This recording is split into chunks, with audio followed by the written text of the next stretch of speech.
자, 우리 오늘 아무래도 이 바이든이 중동 갔다 온 게 네. 가장 큰 이슈인데 우리 시청자분들도 이거 뭐 사우디에서 뒤통수 친 거냐, 바이든은 빈손만 잡고 왔다, 도대체 네. 왜 간 거냐. 맞습니다. 네. 원성이 자자합니다. 그래서 미국 증시가 이렇게 많이 올랐지만 이게 우리 시장으로 연속성이 있을지에 대한 회의감들이 좀 있는 것 같아요. 네, 그래서 오늘 앵커 브리핑을 또 이 사우디 관련된 부분들도 넣었는데 일단 뭐 미국 시장 관련해서 간단하게 이제 앵커 브리핑 코멘트를 좀 말씀드리겠습니다. 바로 한 줄로 좀 평가하고 싶습니다. 좋습니다. 금리 인상 압력의 완화 이렇게 좀 말씀 한번 드려보겠습니다. 네.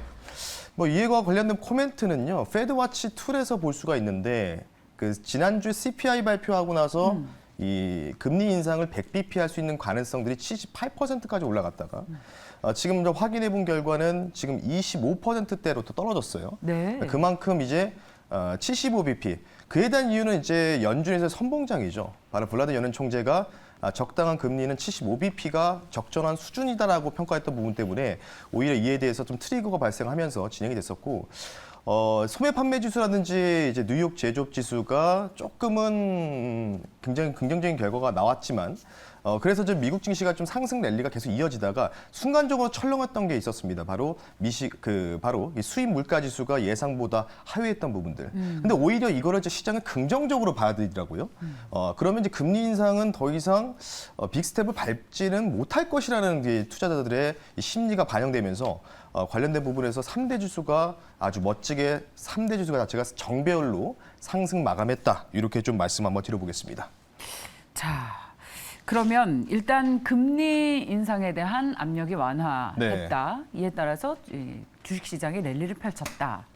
이게 우리 시장의 호재일지 아닐지를 좀 살펴봐야겠는데 나머지 이슈를 봐야 그 결과가 맞습니다. 나오겠죠? 예. 두 번째는 그럼 어떤 이슈 볼까요? 마찬가지로 이제 필라델피아 반도체 지수의 업종들이 한마디로 강세를 보였기 때문에 과연 우리나라도 반도체 업종 중심의 강세가 가능할 것에 대해서 우리가 한번 퀘스천 마크를 붙여봐야 되겠죠. 예. 일단은 가장 중요한 거는 미시건 신뢰 그 소비자 신뢰 지수 자체가 50 라인을 다시 또 상회하는 결과가 나왔습니다. 50 이하면은 굉장히 경기 후퇴 또는 경기 침체에 대한 우려감이 상당한데 어쨌든 반도체 업종 자체가 시크리컬 경기 민감조에 속해 있다 보니까 소비 둔화되는 거 아니냐 이에 대한 부분들이 어느 정도 우리가 너무 생각보다 과한 우려감으로 증시를 너무 많이 하락 나온 거 아니냐 이에 대한 부분들이 좀 겹치면서 오히려 또 이제 화면 보시겠지만은 뭐 AMD, 뭐 엔비디아, 마이크로 테크놀로지가 각각 뭐 3에서 5% 정도의 강세를 보였다. 이렇게 좀 보시면 좋을 것 같은데 어쨌든 우리나라 증시 자체도 주도할 수 있는 업종 자체가 반도체밖에 없다 보니까 예. 이 부분들이 일단은 오늘 오전 정도까지 계속 이어질지 우리가 좀 관심 있게 좀 보셔야 될 것 같습니다. 그러면 왜 반도체 업종이 올랐는지 그 함의를 좀 살펴보면 우리 시장으로 훈풍이 이어질지 알 수 있을 맞습니다. 것 같은데 반도체 업종이 오른 가장 큰 이유를 뭘로 꼽고 계세요? 가장 중요한 거 앞서 말씀드렸던 미시간 소비자 지수 자체가 소비자로. 50 위로 상회했던 결과겠죠. 그러면 수요 둔화에 대한 우려감이 좀 상쇄된 거네요. 그렇죠. 그러니까 지금 시장 자체가 인플레에 대한 부분으로 일단 레벨 다운이 한번 진행되고 추가적으로 레벨 다운도 진행되지 않습니까? 그에 대한 부분들이 이거 경기 후퇴냐 경기 침체에 대한 이 대립 각도에 의해서 예. 결국은 미국 증시도 반도체 업종들이 굉장히 많은 상위 종목들을 차지하다 보니까 과연 소비 둔화가 계속해서 이어질지. 하지만 이에 대한 부분들이 미시간 소비자 지수에서 이걸 깨버리지 않았습니까? 그래서 과한 우려감이었다. 이런 그렇군요. 부분들이 좀 반영되면서 리바운드가 좀 세게 나왔다라고 좀 평가하고 싶습니다. 많은 투자자분들께서 오늘 삼성전자의 출발에 좀 기대를 걸고 있습니다. 네, 맞습니다. 자, 세 번째 이슈 볼까요? 네, 오늘 세 번째 이슈는요.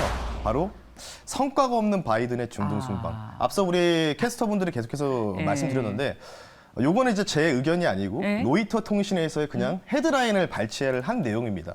좀 호평을 했어요. 로이터 통신에서는. 증상 관련된 부분들이 빈산만을 왕세자도 별다른 건 없었다라고 평가를 했는데 지금까지 지금 오펙 플러스가 배럴당 통상 이제 100에서 150만 배럴 정도를 1일 단위로 증산하기로 계속해서 얘기를 했었는데 실제로 지금까지 카운팅해 본 결과는 마이너스 280만 배럴 정도를 오히려 증산을 안 하고 있다.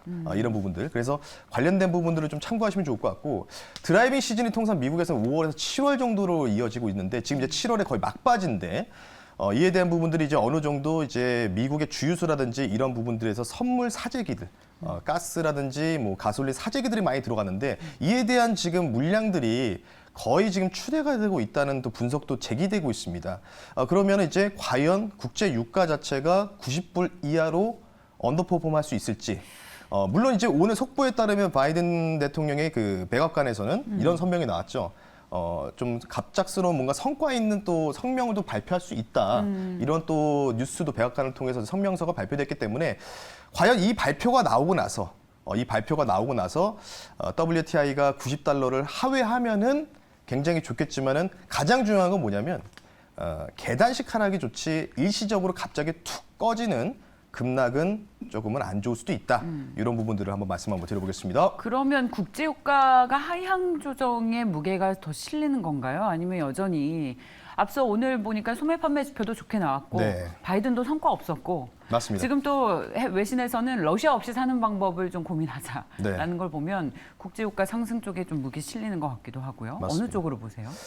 일단은 지금 가장 유가가 떨어지는 요인은 경기 후퇴냐 경기 침체의 대립값이겠죠. 그러니까 결국은 수요가 둔화되는 부분에서 경기 침체로 가는 것이냐 이대로 이에 대한 부분들이 계속해서 내포되고 있기 때문에 어느 정도 지금 WTI가 앞서도 말씀드렸다시피 갑작스러운 뭐 마이너스 7% 8%대의 일시적인 급락은 매우 안 좋은 현상이라고 좀 보시면 좋을 것 같습니다. 예. 그래서 이 백악관 선명이 발표되고 나서 과연 일시적 급락이 나올지 아니면 계단식으로 좀 빠지는 결과, 그러니까 하향 안정화가 굉장히 중요하다는 거겠죠.